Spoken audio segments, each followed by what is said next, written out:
Hi, so today we'll start discussing on correlation and regression. Regression itself is a vast subject, but today my intention is to take you through the simple calculation of bivariate regression. Maybe gradually I'll try to create some more videos on regression concepts and how to go about it. But today we'll just simply focus on correlation regression. Before getting into correlation regression, the one major concept is covariance. Covariance is basically unstandardized concept of a correlation. What it means? How two variables vary together. If I take age and height of few young people and I want to see that whether there is a relationship between age and height or age or weight. So I can run a covariance, right? So that is the formula of covariance. Covariance is nothing but I start like I take the average of x, I take the average of y, so I start multiplying xi minus x bar. So x bar is x average, yi minus y bar, sum it up, divided by number of samples or number of students or number of respondents I have taken. So one key concept is basically, as you know, we can calculate covariance per population or covariance per sample. In case of sample, we have to divide by n minus 1. So we are reducing the sample size by one respondent. Okay. So that is the concept of covariance, how two variables vary together, how two variables are related to each other, right? Correlation is a specific case of a covariance. So it is a standardized covariance. So how we make a standardization? We divide by the standard deviation. So the in the covariance, once we calculate covariance and divide it by the standard deviation of those two variables. Let's say I calculated the covariance between age and weight. Okay, so I took 10 like different respondent, 10 samples, and took their age, took their weight. I calculated covariance. Once I divided the standard deviation of age and standard deviation of weight, so that will give me the correlation between those two variables. Okay, so correlation is nothing but a standardized concept or a special case of covariance. So whenever I standardize the covariance, so it will become correlation. Okay, so that's how covariance and correlation are related, or the concepts are bound to each other. So one key concept is covariance can numbers can vary from anything to anything, right? Because I'm just multiplying two numbers and dividing by one the sample size. But in case of correlation, because it is standardized, I am dividing by the standard deviation of x and standard deviation of y. It can vary from -1 to +1, and it can be also 0. Okay. So what those numbers -1, 0, and +1 mean, I will get into the next slide. Okay. So as we discussed in our earlier slide, correlation is a special case of covariance.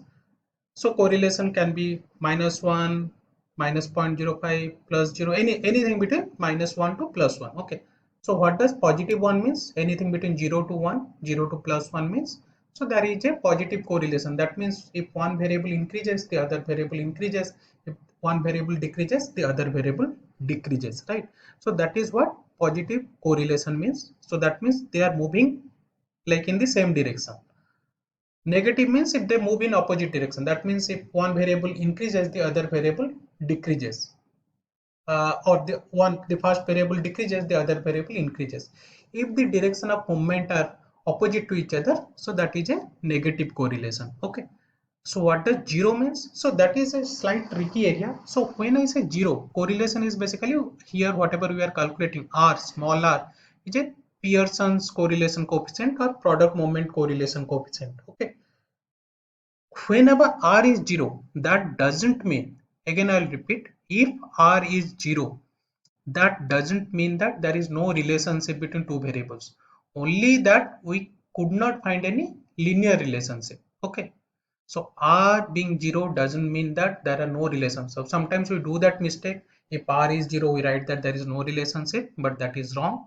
R is equal to 0, that means there is no linear relationship between those two variables. Okay, so next we'll jump into kind of a simple calculation. So here we'll first start discussing or calculating covariance and correlation, and we'll see that how by calculating correlation we can find out next one regression. Okay, So let's say this example I have taken from the marketing research book by Malhotra and Das, 8th edition. I have 12 respondents, so I conducted a survey. I want to understand their attitude towards the city. Okay, how I have measured that attitude? Attitude scale I have constructed, that is 1 to 11. Okay, so 1 means do not like the city, 11 means they like the city very much. Okay, similarly, duration of residence, obviously it is a metric variable, how many years they have stayed in that particular city. Next one is importance attached to weather. So these right now will not be using this variable. Later on, I'll just show you example of multiple regression. In that case, we'll be using. But at least for the next 2 to 3 slides, we'll be discussing in these two variables. That means attitude towards city and duration of residence. Okay. So let's focus on those two variables. So attitude towards city, we are measuring in a scale of 1 to 11. That is attitude scale.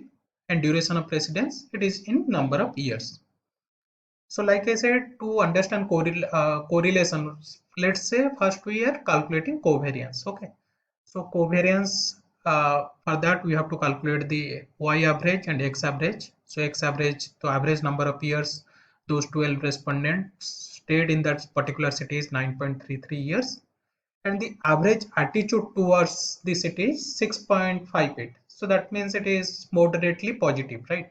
Because it is a scale of 1 to 11. So if we take the average as, let's say, 6, so it means or the midpoint as 6, then that means it is moving towards positive, right? The attitude is positive, slightly positive. Then I calculated yi minus y average. The first step is to calculate the, like I calculated the average values. Then I subtracted from the individual values. So I calculated yi minus y average for each respondent. Similarly, xi minus x average for each respondent, and calculated the yi minus y average multiplied by xi minus x average. So that means I multiplied these two values. Minus 0.58 multiplied by 0.67, that gave me minus 0.39. Similarly, I did for all the respondent. Sum of that came at 179.67. Okay. So if you remember, that is something in my numerator when I'm calculating my covariance. That part is my numerator. Summation of yi minus y average multiplied by xi minus x average. So that is the numerator part of my covariance. Then I calculated, so I need for correlation, I need standard deviation of y and standard deviation of x. So calculate standard deviation of y. I calculated how they differ or how they vary from the average, square of that, yi minus y average, square of that for each variable, each respondent I calculated. Similarly, xi minus x average, square of that I calculated for each, again these 12 respondent, right? So standard deviation of y is square root, because variance is nothing but sum of this, sum of yi minus y average square divided by 11. Why 11? Because we are calculating sample variance, right? Sample variance as sample standard deviation. That's why we are dividing by 12 minus 1. I have 12 respondent. Total sample I have taken as 12. But because I am calculating sample standard deviation, that means I am calculating sample variance. So that's why I am taking the number dividing by 11. Okay. So square root of yi minus y average square, that came as 120.92. 120.92 divided by 11, square root of that, it will give me standard deviation of y as 3.31. Okay. Similarly, standard deviation of x.